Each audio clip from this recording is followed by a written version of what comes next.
जैन साथियों, मैं आपका दोस्त उमाशंकर पंचोली। स्वागत है आप सबका साहित्य शिखर क्लासेस के यूट्यूब चैनल पर। कैसे हैं आप सभी? आशा करता हूं आप सभी अच्छे होंगे, आपकी तैयारी अच्छी चल रही होगी और आप साहित्य शिखर क्लासेस के साथ रेगुलर तैयारी कर रहे होंगे, नोट्स बना रहे होंगे और अपनी तैयारी को दिन प्रतिदिन एक लेवल पे, ऊँचे लेवल पे लेके जा रहे होंगे। और अभी जो अपनी जो क्लास चल रही है, आचार्य रामचंद्र शुक्ल वाली सीरीज़ की क्लास भी रेगुलर चल रही है। भले ही 2 दिन में, 3 दिन में, जब भी मुझे टाइम मिलता है उसकी क्लास भी मैं अपलोड कर देता हूँ। और हिंदी साहित्य के इतिहास वाली क्लास तो चल ही रही है। इसके अलावा जो है सुबह का टाइम मैंने जो है 10 बजे का ऐसे फिक्स रखा है कि मैं पहले ही वीडियो रिकॉर्ड कर लेता हूँ और बेसिक जो गाइडेंस के वीडियोज़ होते हैं, जैसे मोटिवेशनल वीडियो मान लो या कुछ बारीक गलतियाँ जो हमसे होती रहती हैं उनके बारे में 10-15 मिनट की चर्चा जो है वो वीडियो रिकॉर्ड करके अपलोड कर देता हूँ मैं, ताकि आपको कुछ उससे अच्छा सीखने को मिले, कुछ पॉजिटिव फील हो, कुछ सकारात्मकता बनी रहे दिन भर। तो ये रेगुलर रखेंगे। सुबह 10 बजे जो है एक मोटिवेशनल वीडियो, एक गाइडेंस का वीडियो बनाएंगे और रोज़ अपलोड करेंगे। तो उसे आप देखें, कमेंट करें, लाइक करें, शेयर करें, सब्सक्राइब करें अपने चैनल को। और शाम को जो अपनी रेगुलर क्लास रहेगी वो रहने वाली है। और एक सूचना जो है वह मैं आपको देना चाहूँगा कि कल शाम 4 बजे, कल शुक्रवार है और शुक्रवार को शाम 4 बजे जो है लाइव ज़रूर जुड़े। कल जो अपने शनिवार और रविवार का जो लाइव सेशन रखते हैं वह कल शुक्रवार को 4 बजे रखेंगे। उसका कारण ये है कि शनिवार को जो है मैं अपने गाँव जाऊंगा, तो फिर शनिवार को, संडे को मुझे टाइम नहीं मिलेगा। तो मैं 2 दिन जो है क्लास, लाइव क्लास ले नहीं पाऊँगा। हाँ, रिकॉर्डेड क्लास जो है कल शनिवार को जो है, मतलब कल शुक्रवार को शाम 4 बजे लाइव प्रश्नोत्तरी रखेंगे, जिसमें जो जैन साहित्य जो पढ़ा है और रासो साहित्य कल वाली क्लास और अभी जो क्लास अभी पढ़ेंगे अपन, इस वाली क्लास से जो भी प्रश्न बनेंगे इनके बारे में ऑब्जेक्टिव जो है मौखिक प्रश्नोत्तरी रख लेंगे और एक घंटे, सवा घंटे के लाइव सेशन रखेंगे। उसमें आप सबसे बातें करूँगा, आप भी साथ जुड़ेंगे, बातें करेंगे और प्रश्नोत्तरी के माध्यम से जैन साहित्य का और रासो साहित्य का एक रिविजन कर लेंगे अच्छे से, है ना। तो कल शाम को 4 बजे, भले ही कितना ही ज़रूरी काम हो, आप किसी भी कंडीशन में हो, कहीं भी हो, लाइव ज़रूर जुड़ना है, भूलना नहीं है। और लाइव जुड़ना है, क्लास को लाइक करना है, शेयर करना है और अपने साथियों को शेयर करना है। चैनल को सब्सक्राइब करवाना है। जितना जल्दी हो सके, जितना ज़्यादा हो सके अपने परिवार को और बड़े लेवल पे बढ़ाना है अपने को। तो कल लाइव जुड़ना है, भूलना नहीं है। प्रश्नोत्तरी के माध्यम से रिविज़न करेंगे और शनिवार रविवार को जो है, जो कल शुक्रवार को जो मैं क्लास अपलोड करने वाला था, जैसे मान लो अपनी जो थ्योरी वाली क्लास है उसको शनिवार को शाम 4 बजे अपलोड कर दूंगा मैं, ठीक है। और शनिवार को जो लाइव सेशन था वो शुक्रवार को रख लेंगे। संडे को जो है नॉर्मली जो मोटिवेशनल का जो है वो आचार्य शुक्ल का या मोटिवेशनल का जो भी वीडियो है वो संडे को भी अपलोड करेंगे। क्लास एक दिन में मिस नहीं रहेगी, भले ही वो गाइडेंस की क्लास चले या फिर नॉर्मली जो मोटिवेशनल क्लास रहे या फिर थ्योरी वाली क्लास चले, लेकिन क्लास रहेगी सही। तो शनिवार रविवार को दिन लाइव सेशन नहीं हो पाएगा, तो शुक्रवार को आपको जुड़ना है शाम 4 बजे, ठीक है। भूलना नहीं है, नोट कर लेना है। शुक्रवार को शाम 4 बजे लाइव जुड़ना है। रासो साहित्य और जैन साहित्य का मौखिक प्रश्नोत्तरी के माध्यम से रिवीजन करेंगे, दौरान करेंगे, बातें करेंगे। और अब जो भी नए साथी हैं उनको सभी को ये सूचना चली जानी चाहिए। और जो साथी कई बार प्रश्न पूछते हैं कि सर अपना टेलीग्राम चैनल कौन सा है, तो आप टेलीग्राम पे जाके साहित्य शिखर क्लासेस सर्च करेंगे तो आपको टेलीग्राम चैनल मिल जाएगा। बाकी वीडियो के डिस्क्रिप्शन में भी साहित्य शिखर क्लासेस का लिंक दिया हुआ है, ठीक है। तो बात करते हैं रासो साहित्य के बारे में। रासो साहित्य हमारा चल रहा है और रासो साहित्य के बारे में हम जो है देख चुके हैं, सामान्य विशेषताओं के बारे में और कुछ तथ्यों के बारे में बात कर चुके हैं। आज हम बात करेंगे रासो साहित्य की प्रमुख रचनाओं के बारे में। रासो साहित्य की प्रमुख जो रचनाएं हैं उनके बारे में बात करेंगे आज। अब तक हमने क्या देखा है, रासो साहित्य की रासो साहित्य का समय देखा था, रासो शब्द की उत्पत्ति क्या हुई और रासो शब्द की उत्पत्ति संबंधित कौन से विद्वान किस शब्द से रासो शब्द की उत्पत्ति मानते उसके बारे में देखा था और उसकी विशेषताएं देखी थी। अब हम बात करने वाले हैं रासो साहित्य की प्रमुख रचनाओं की। तो आप जो है बिंदु नोट कर लेंगे। रासो साहित्य की, रासो साहित्य की प्रमुख रचनाएं। कल लाइव जरूर जुड़ना है, भूलना नहीं है, ठीक है ना। सब 4 बजे सभी लाइव आ जाएंगे। कल लाइव जुड़ना है, क्लास को अच्छे से एंजॉय करना है और रिवीजन करके आना है। जैन साहित्य पूरा रिवाइज करना है और इधर से जो है रासो साहित्य की जो 2 क्लासें हुई इनका पूरा रिवीजन करके क्लास में आना है। मतलब मेरे प्रश्न बोलने से पहले आपका आंसर आने लग जाना चाहिए, ठीक है। और जितने भी साथी लाइव जुड़ें, बिना बोले क्लास को लाइक कर दें और शेयर कर दें। ये आपका नैतिक दायित्व बनता है कि अपने स्टेटस पे लगाएं या अपने जो भी ग्रुप्स बने हुए हैं उनमें शेयर कर दें, ठीक है। और कमेंट कर हर व्यक्ति आंसर देना चाहिए ना। जितना आप आंसर दोगे उतना ही जो है आपको चीज़ें ज़्यादा याद होगी, क्योंकि आपके टाइप करने से, कमेंट करने से, लिखने से धीरे धीरे ज़्यादा याद होने लग जाती है। तो रासो साहित्य की प्रमुख रचनाओं की बात करें तो पहली जो प्रसिद्ध रचना है वह है पृथ्वीराज रासो।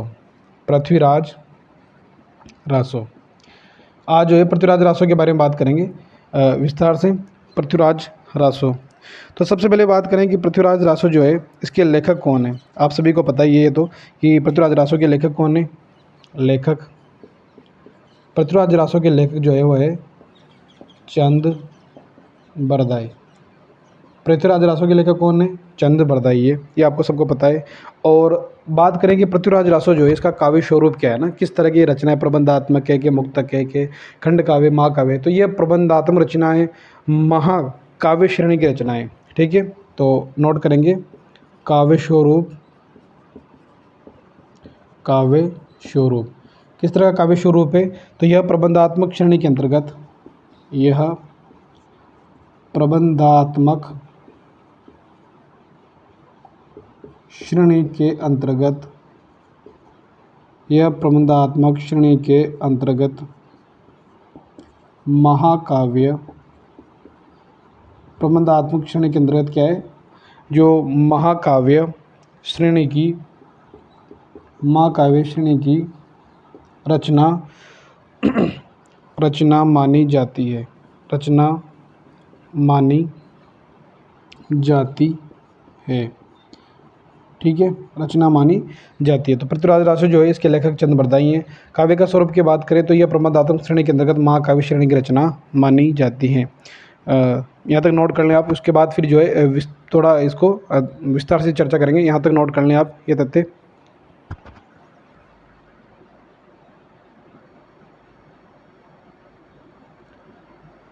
तो पृथ्वीराज रासो जो है उसके लेखक चंद बरदाई हैं। काव्य स्वरूप की बात करें तो यह प्रबंधात्मक श्रेणी के अंतर्गत जो है महाकाव्य श्रेणी की रचना मानी जाती है। ठीक है, यहाँ तक नोट कर लिया होगा आपने।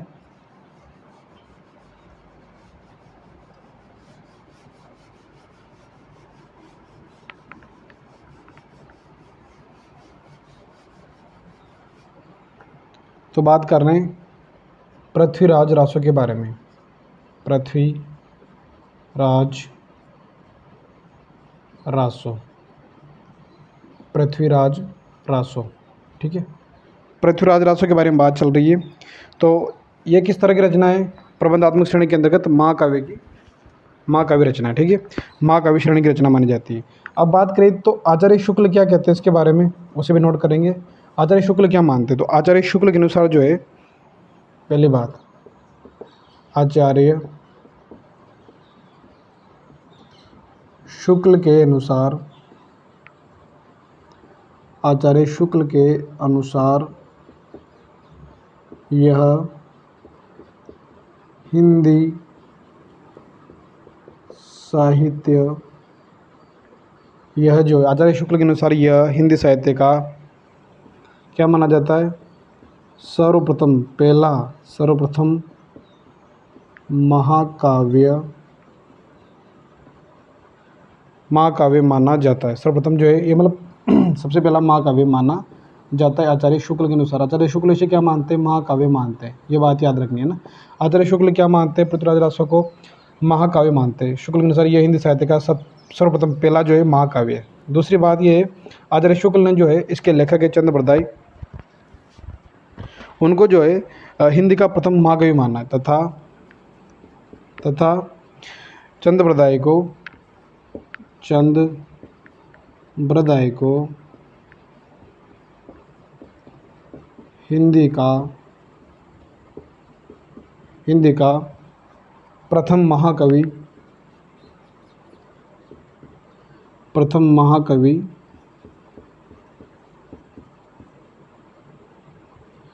हिंदी का प्रथम महाकवि माना है। याद रखनी है बात। आचार्य शुक्ल ने जो है पृथ्वीराज रासो को जो है हिंदी साहित्य का सर्वप्रथम महाकवि माना है तथा चंद बरदाई को हिंदी का प्रथम महाकवि माना है। ठीक है, हिंदी का प्रथम महाकवि माना है। अब बात करते हैं कि जो नरोत्तम स्वामी हुए हैं ना, पृथ्वीराज रासो को उन्होंने मुक्तक रचना कहा है। ये बात याद रखनी है, तो इसे नोट कर लेंगे। नरोत्तम स्वामी ने पृथ्वीराज रासो को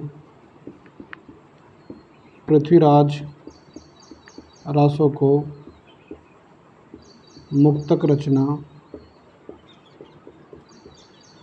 रचना माना है। ठीक है, तो नरोत्तम स्वामी ने पृथ्वीराज रासो को कौन सी रचना माना है? तो मुक्तक रचना माना है। मुक्तक रचना माना है। नरोत्तम स्वामी के अनुसार पृथ्वीराज रासो जो है क्या है? मुक्तक रचना है। ये बात आपको याद रखनी है, ठीक है, यहाँ तक नोट कर लेंगे आप।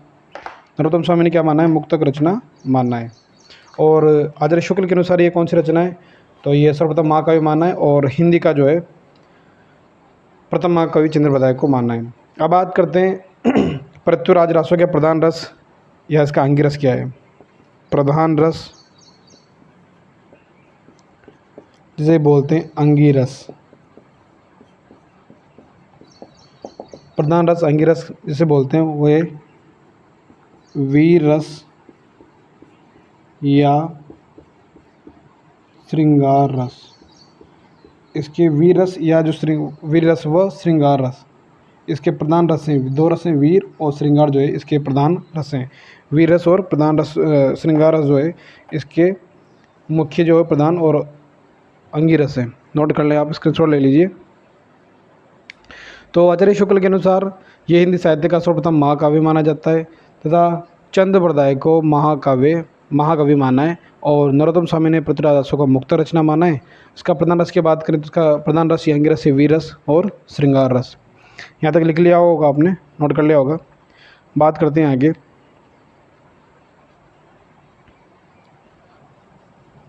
चलते हैं आगे।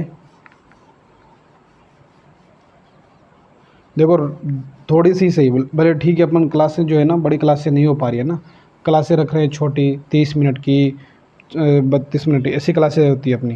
लेकिन 30-32 मिनट की क्लास में ये मान लो कि अपन फालतू 1 मिनट भी इधर उधर चर्चा नहीं करते हैं, तो ये मान लो कि आपका जो है 1 घंटे भर की क्लास हो जाती है। अगर ऑफलाइन बैच भी अगर चलता अपना, तो उस ऑफलाइन बैच में भी यूँ मान लो आप कि आपके 1 घंटे की क्लास में जो मटेरियल मिलता है वो इस 30 मिनट की क्लास में मिल जाता है आपको। तो आप यूँ नहीं सोचे कि सर जो है कंटेंट कम मिल रहा है।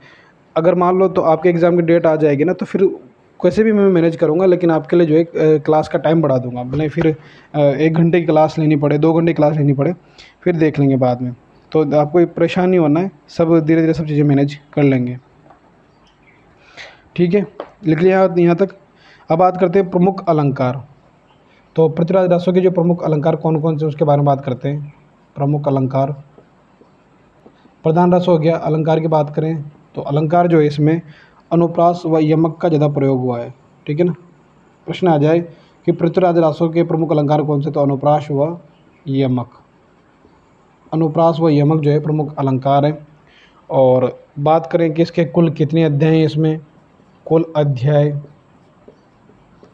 कहो सर्ग समय, तो इसमें जो है 69 समय है, 69 समयों में विभाजित है, ठीक है। 69 समयों में विभाजित है ना। कुल अध्याय कितने, 69 समय में विभाजित है पृथ्वीराज रासो। इसमें जो है प्रमुख जो अलंकार तो अनुप्रास यमक के छंदों की बात करें तो कुल जो है 68 प्रकार के छंदों का प्रयोग हुआ है। 68 प्रकार के छंदों का प्रयोग किया गया है। 68 प्रकार के छंदों का प्रयोग इसमें किया गया है। तो कुल अध्याय कितने, 69। तो ये याद रखना 69 समयों में, तो इसके कुल अध्याय है ना 69 समय में विभाजित है। और छंद कितने, 68 प्रकार के छंद। तो छंद तो है 68 और 69 जो है इसमें समय है ना, तो याद रखना है कि छंद कम है ना और अध्याय जो है ज़्यादा है, ठीक है। बात करते हैं इन जो 68 प्रकार के छंदों का प्रयोग हुआ है, और इसमें जो है छप्पे छंद का प्रयोग सर्वाधिक हुआ है। ये बात नोट कर लेंगे आप कि छप्पे छंद का प्रयोग अधिक हुआ है। छप्पे छंद का जो प्रयोग है वह अधिक हुआ है। इसलिए छप्पे छंद जो है, इसलिए छप्पे छंद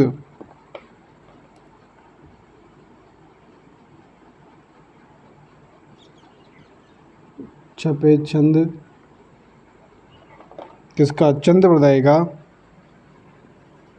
चंद्रप्रदाय का सर्वाधिक प्रिय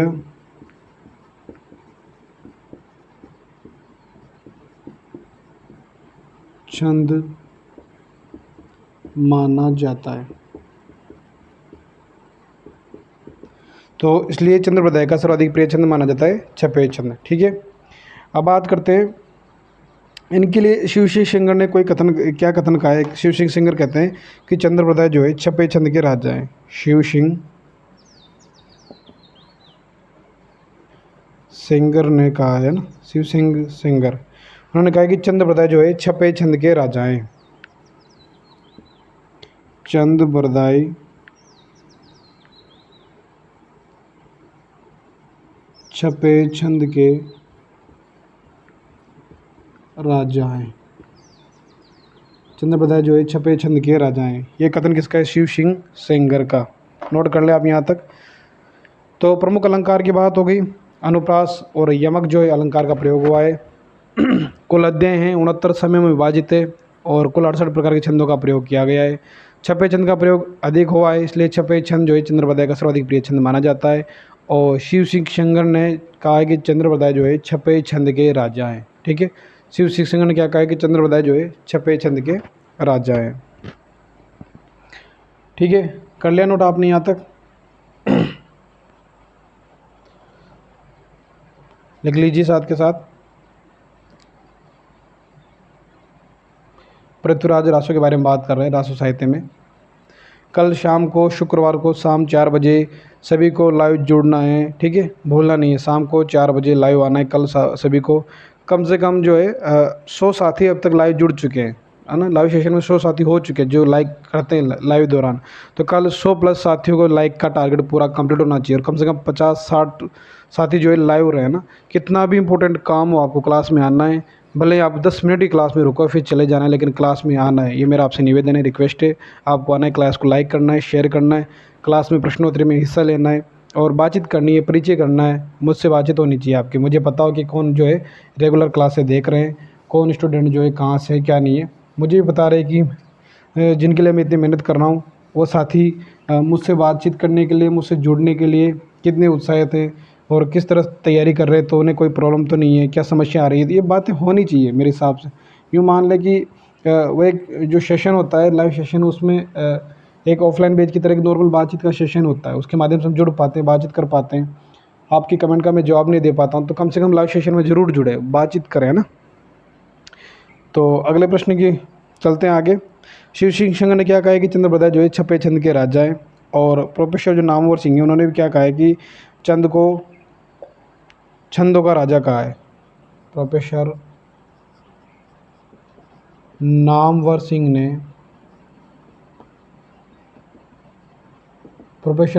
ने भी क्या कहा है? चंद्रप्रदाय को ना चंद को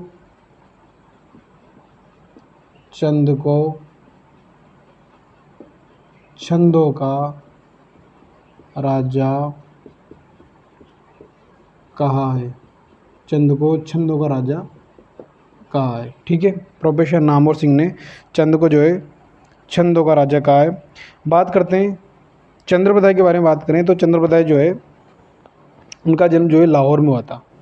बात करें चंद्रप्रदाय के बारे में, बात कर लेते हैं। चंद्रप्रदाय का जन्म कहाँ हुआ था? लाहौर में।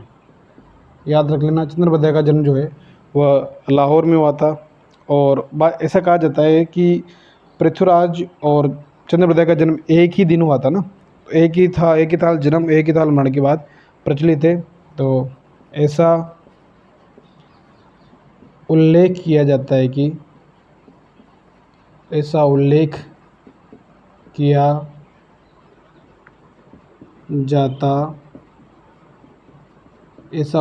जाता है कि पृथ्वीराज चौहान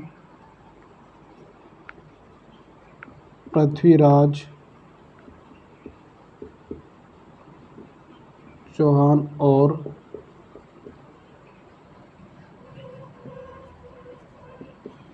चंद्रप्रदाय का जन्म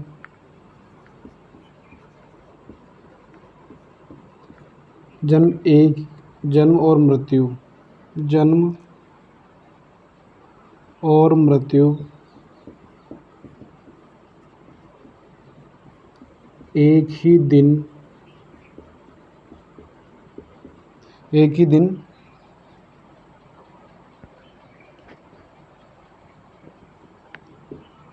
हुई थी। जन्म भी एक ही दिन हुआ, मृत्यु भी एक ही दिन हुई थी, इसलिए कहा जाता है कि एक थाल जन्म एक थाल मरण। इसलिए एक बात कही जाती है कि एक थाल जन्म एक थाल मरण, इनके लिए कहा जाता है। ठीक है, एक थाल जन्म एक थाल मरण के लिए कहा जाता है। और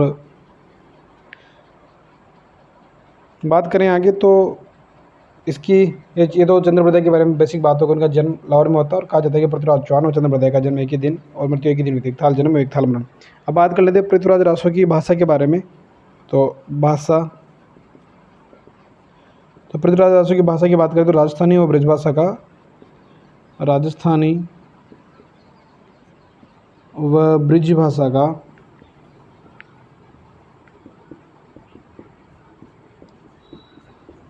सम्मिलित प्रयोग हुआ है। राजस्थानी ब्रिज भाषा का जो है सम्मिलित प्रयोग हुआ है। और बात करें इनकी शैली की, शैली तो इसमें जो है ब्रिज भाषा का अधिक प्रयोग हुआ है। इसमें ब्रिज भाषा का अधिक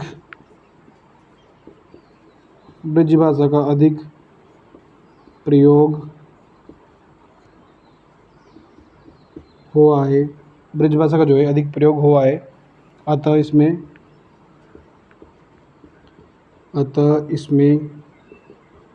कौन सी शैली, पिंगल शैली, अतः इसमें पिंगल शैली का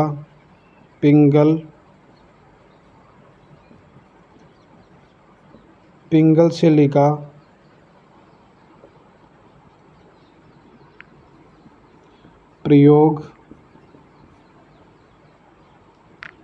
हुआ माना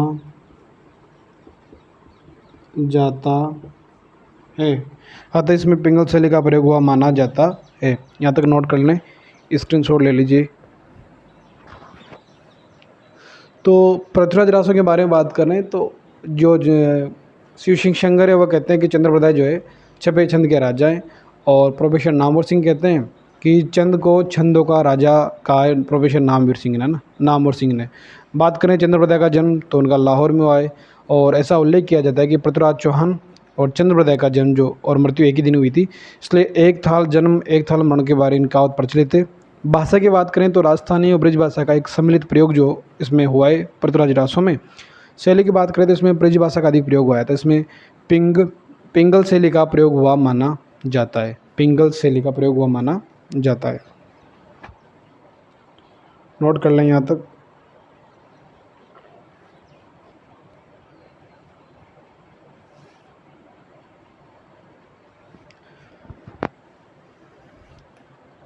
देखो, मैंने आपसे एक वीडियो बनाया था अभी कल, वीडियो अपलोड किया था कल आज, कि जो रिवीजन होता है ना सबसे बेस्ट होता है। तो मैंने आपको बताया था किस तरह रिवीजन करना है।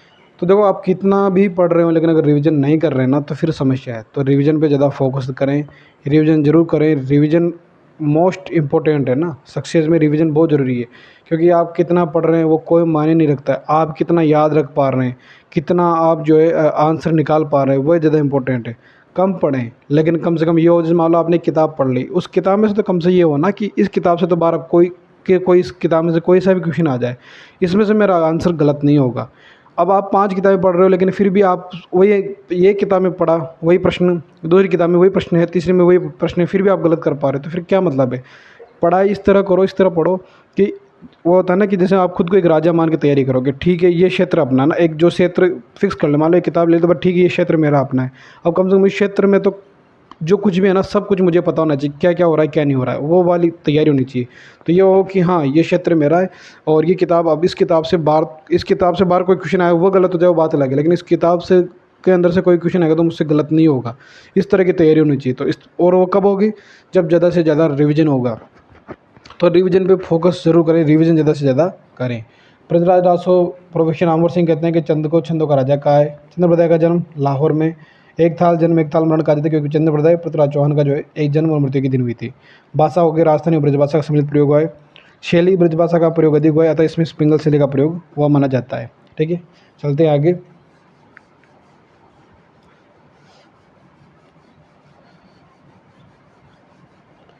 आज श्यामपुरा में जो है बहुत शानदार बारिश हो रही है।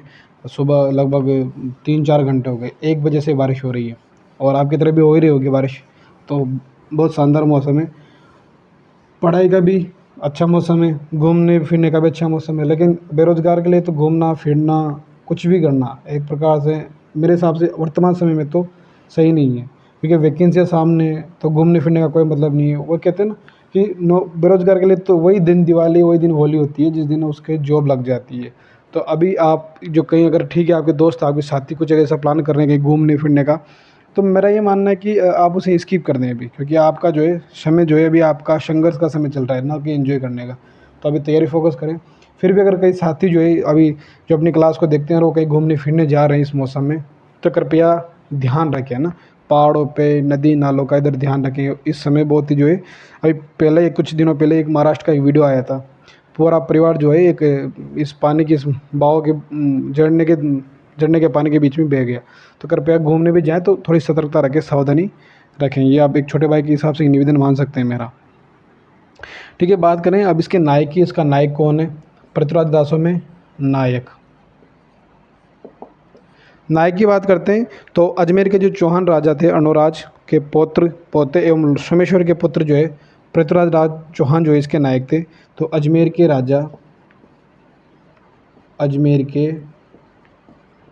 राजा अर्णोराज के पौत्र व सोमेश्वर के पुत्र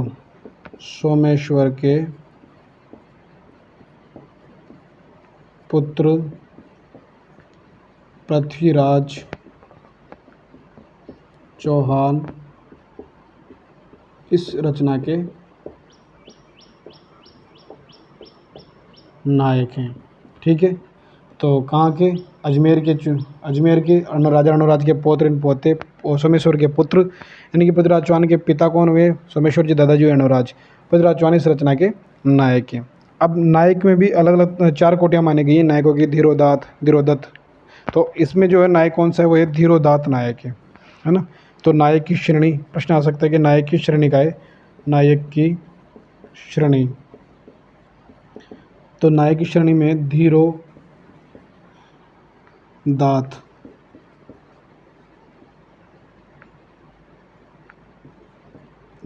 नायक हो गया। नायक कंप्लीट हो गया। बात करते हैं नायिका कौन है।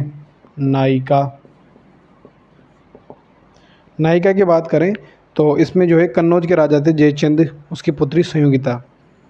कन्नौज के राजा जयचंद की पुत्री संयोगिता। कन्नौज के राजा जयचंद की पुत्री संयोगिता इसकी नायिका है। अब आपने इनके बारे में तो सुन ही रखा होगा, बहुत सारी कहानियाँ बहुत सारी वीडियोज़ यूट्यूब पे पृथ्वीराज चौहान और संयोगिता के प्रेम विवाह के बारे में बहुत सारे वीडियोज़ पड़े हुए हैं ना। तो ये इसकी नायिका है। और नायिका की श्रेणी कौन सी है? मुग्धा नायिका। नायिका की श्रेणी, जब काव्य शास्त्र पढ़ेंगे तो हम विस्तार से बात करेंगे नायक कितने प्रकार के होते हैं, कि नायक धीरोदात्त नायक क्या होता है क्या नहीं है, और नायिका की श्रेणी जो मुग्धा नायिका, नायिकाओं के प्रकार की बात करेंगे। मुग्धा नायिका, ठीक है, यहाँ तक नोट कर लें और स्क्रीनशॉट ले लें आप। तो नायक हो गया अजमेर के राजा अर्णोराज के पौत्र व सोमेश्वर के पुत्र जो है पृथ्वीराज चौहान इस रचना के नायक हैं। नायक की श्रेणी है धीरोदात्त नायक, और नायिका जो है कन्नौज के राजा जयचंद की पुत्री संयोगिता इसकी नायिका है, और नायिका की श्रेणी है मुग्धा नायिका। ठीक है, आज के वीडियो में इतना ही। कुछ विशेष तथ्य और शेष हैं जिनके बारे में अगली क्लास में पृथ्वीराज रासो के बारे में बात करेंगे। यहाँ तक आप नोट कर लें और साथ के साथ रिवाइज ज़रूर करें। और मैंने आपसे कहा है कि जैन साहित्य पूरा रिवाइज करके आना है और जो रासो साहित्य में जो भी पढ़ा है उसको पूरा रिवाइज करके आना है। कल शाम 4 बजे लाइव सेशन में जुड़ना है। अगर कोई टेक्निकल इशू होता है 2-5 मिनट आगे पीछे हो जाता है, निराश नहीं होना है, लाइव जरूर जुड़ेंगे कल, है ना। और 1 घंटे, सवा घंटे, 1.5 घंटे की लाइव क्लास रखेंगे। उसमें जो भी पढ़ा है उसके बारे में चर्चा करेंगे। हर 10 मिनट के बाद मैं आपसे बातचीत करूँगा, कुछ पर्सनल बातें करेंगे, एक दूसरे से परिचय करेंगे और क्लास को एंजॉय करेंगे कल। और जुड़ना है साथ सभी साथियों को, अगर जिनको नहीं पता उनको एक बार सूचित कर दें, सभी को अवगत करा दें कि कल लाइव सेशन होने वाला है। आपके जो भी साथी हैं जो भले 12th पास हैं, जो आगे लेक्चर की तैयारी करना चाहते हैं, सेकेंडरी की तैयारी करना चाहते हैं, तो उन साथियों को भी बताएं कि साहित्य सेकंड क्लासेस एक अच्छी पहल कर रहा है। फ्री निःशुल्क पूरी जो क्लासेज है सेकंड ग्रेड और वरिष्ठ अध्यापक की हिंदी साहित्य का पूरा सेकंड पेपर का कोर्स करवाएगा। इसके अलावा कोई नेट की तैयारी कर रहा है या फिर असिस्टेंट प्रोफेसर की तैयारी कर रहा है या कहीं भी टीजीटी, पीजीटी, डीएसएसबी की जिसकी भी तैयारी कर रहा है, जहाँ भी हिंदी साहित्य लगता है, काव्य शास्त्र हो, व्याकरण हो, उसकी पूरी तैयारी निःशुल्क करवाई जाएगी साहित्य सेकंड क्लासेस पर। तो सभी साथियों को सूचित कर दें, अवगत करा दें और कल शाम को 4 बजे लाइव ज़रूर जुड़ें। ठीक है। जय हिंद, जय भारत। मिलते हैं कल शाम 4 बजे।